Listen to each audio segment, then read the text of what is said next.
नमस्कार मित्रांनो, माय सपोर्ट या मराठी यूट्यूब चॅनलवर तुमचे सर्वांचे मनापासून स्वागत आहे। संपूर्ण महाराष्ट्रासाठी आताच्या क्षणाच्या सर्वात मोठ्या आणि महत्त्वाच्या ठळक बातम्या। राज्यात 20 धडाकेबाज निर्णय। 1 मे पासून सर्वांना खुशखबर। 30 एप्रिल गुरुवार। काही मिनिटांपूर्वीच्या ह्या बातम्या आहेत। या संदर्भात सविस्तर माहिती या व्हिडिओत जाणून घेऊया। तत्पूर्वी तुम्ही माय सपोर्ट या मराठी यूट्यूब चॅनलवर नवीन असाल तर खाली दिलेल्या लाल रंगाच्या सबस्क्राइब बटनावर क्लिक करा आणि समोरील बेल आयकॉन क्लिक करा, जेणेकरून महाराष्ट्राच्या ताज्या बातम्या तुमच्यापर्यंत सर्वात आधी पोहोचतील। तर चला सविस्तर बातम्या जाणून घेऊया। तर बघा, पहिली सर्वात मोठी आणि महत्त्वाची बातमी। तर बघा, शेतकरी कर्जमाफीच्या मुद्द्यावर प्रहार जनशक्ती पक्षाचे प्रमुख बच्चू कडू यांनी पुन्हा एकदा सरकारचे लक्ष वेधून घेतले आहे। कर्जमाफीच्या बाबतीत मी बोललो आहे, तुम्ही जो शेतकऱ्यांना प्रोत्साहन निधी देत आहात तो वाढवून द्यावा लागेल। आता जरी देता आला नाही तरी तो दुसऱ्या टप्प्यात वाढवून द्यावा लागेल। यासाठी वेळप्रसंगी आंदोलन करू असा इशारा त्यांनी राज्य सरकारला दिला आहे। त्यांनी मुंबईत घेतलेल्या पत्रकार परिषदेत शेतकरी प्रश्नी भूमिका स्पष्ट केली। पुण्यश्लोक अहिल्यादेवी होळकर शेतकरी योजनेअंतर्गत 30 सप्टेंबर 2026 रोजी पीक कर्ज थकीत असलेल्या शेतकऱ्यांना 2 लाख रुपयांपर्यंत कर्जमाफीचा लाभ मिळणार आहे। तसेच नियमित कर्जफेड करणाऱ्यांसाठी 50,000 रुपयांचे प्रोत्साहन अनुदान देण्याची घोषणा मुख्यमंत्री देवेंद्र फडणवीस यांनी अर्थसंकल्पात केली होती। याची आता कार्यवाही सुरू आहे। या पार्श्वभूमीवर बोलताना बच्चू कडू म्हणाले की ही पीक कर्ज माफी आहे, पण स्प्रिंकलर, पॉलीहाऊस, ट्रॅक्टरसाठी कर्ज घेतलेले असेल तर किमान 1 ते 1.5 लाखाची कर्जमाफी करावी लागेल। हा आकडा फार मोठा आहे। यासाठी आपण केंद्रासोबत लढले पाहिजे। आमची लढाई ही हमीभावाची असणार आहे। ही लढाई ताकदीने लढणार असल्याचे त्यांनी म्हटले आहे।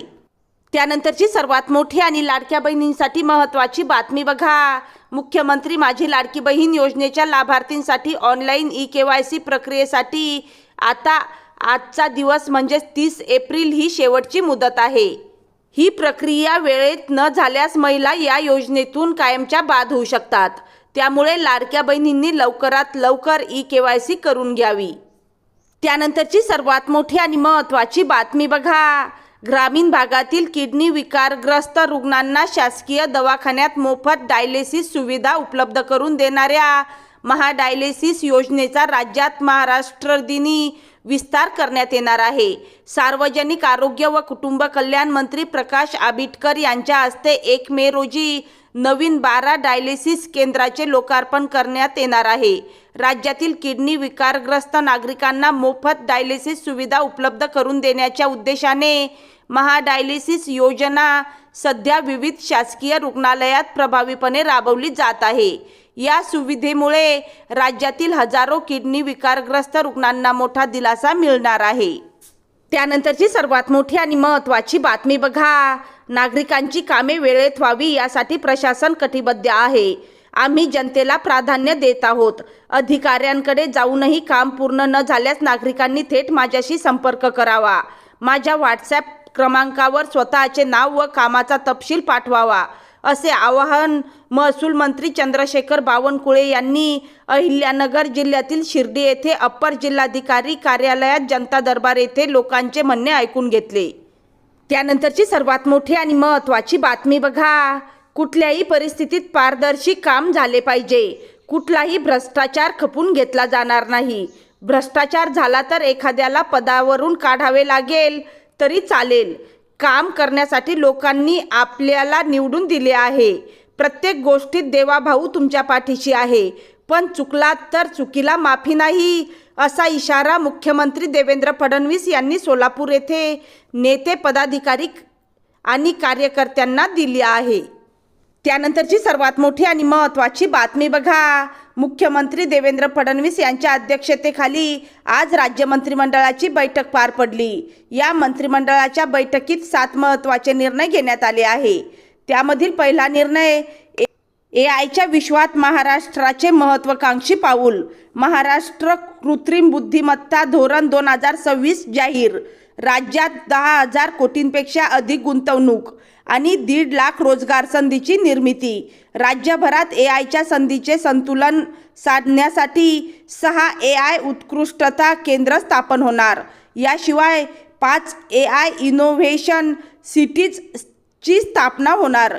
महाराष्ट्राचे AI पायाभूत सुविधांच्या निर्मितीवर भर देणारे दमदार धोरण. इलेक्ट्रॉनिक्स, माहिती तंत्रज्ञान व कृत्रिम बुद्धिमत्ता विभाग.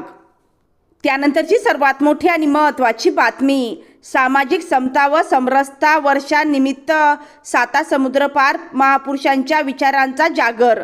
London school of economics and political science या प्रख्यात संस्थेत भारतीय संविधानाचे शिल्पकार डॉक्टर भारतरत्न बाबासाहेब आंबेडकर अध्यासन स्थापनेचा महत्त्वपूर्ण निर्णय. कायमस्वरूपी अध्यासनाच्या माध्यमातून भारतरत्न डॉक्टर बाबासाहेब आंबेडकर यांच्या नावाने डॉक्टरेटसाठी शिष्यवृत्ती देण्यात येणार आहे. हा महत्त्वपूर्ण निर्णय राज्य मंत्रिमंडळाच्या बैठकीत घेण्यात आला. सामाजिक न्याय विभाग. त्यानंतरची सर्वात मोठी आणि महत्त्वाची बातमी. राज्यातील हरित ऊर्जेचा वापर आणि पारेषण क्षमतेचे अधिक बळकटीकरण.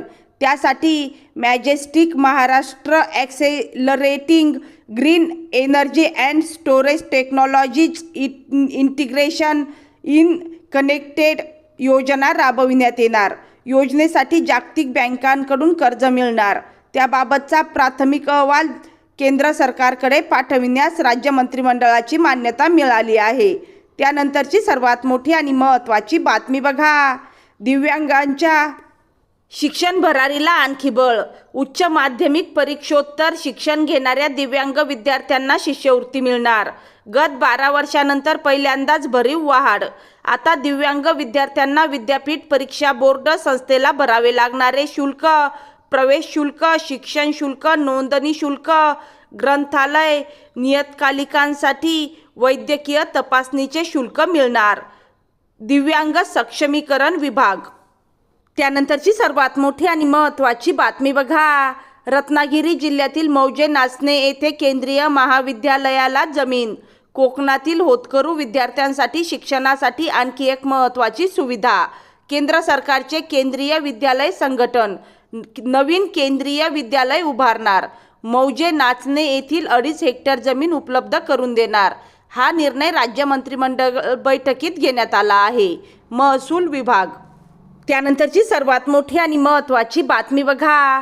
ठाणेकरांच्या सार्वजनिक वाहतुकीसाठी महत्त्वाच्या मानल्या जाणाऱ्या TMT अर्थात ठाणे परिवहन उपक्रमामध्ये येत्या दिवाळीपर्यंत 100 वातानुकूलित विद्युत, 100 CNG आणि 10 डबल डेकर बसगाड्या टप्प्याटप्प्याने दाखल होणार आहेत. विशेष म्हणजे 10 पैकी पहिली डबल डेकर बसगाडी येत्या 2 दिवसात दाखल होणार असली तरी नोंदणी प्रक्रिया उरकून ती 10 ते 15 दिवसात प्रवासी सेवेसाठी उपलब्ध होणार आहे. त्यानंतरची सर्वात मोठी आणि महत्त्वाची बातमी बघा.